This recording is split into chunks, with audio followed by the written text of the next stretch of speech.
मंडळी, वाशीतील एपीएमसी मार्केटमध्ये कोकणातून हापूस आंब्यांच्या 10,000 पेट्यांची आवक झाली आहे।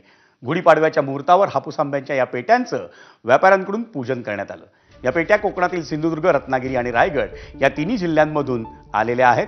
अवकाळी पावसामुळे यंदा कोकणातल्या हापूस आंब्याला मोठा फटका बसलाय। दरवर्षी येणाऱ्या उत्पादनापैकी फक्त 25% आंबा यावर्षी पिकलाय। गेल्या वर्षी गुढीपाडव्याला 25,000 पेट्यांची आवक झाली होती।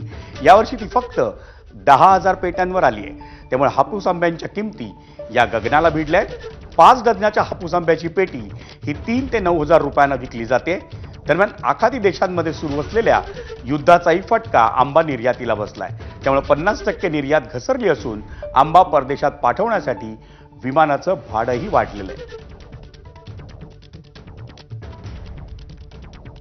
कोकणातला आंबा किती आहे, दक्षिण भारतातला आंबा किती येतोय? आज मार्केटमध्ये जो कोकणातला आपण जर सिंधुदुर्ग जिल्हा आहे, रायगड जिल्हा आहे, नंतर रत्नागिरी जिल्हा आहे, तर ह्या 3 जिल्ह्यातना 10,000 पेट्यांची आवक झालेली आहे। त्याचबरोबर साऊथचा जो आंबा आहे तो सुद्धा चालू झालेला आहे। तो पण आज जवळजवळ 10 ते 15,000 पेट्यांची त्याची सुद्धा आवक आज मार्केटमध्ये होण्याची शक्यता आहे।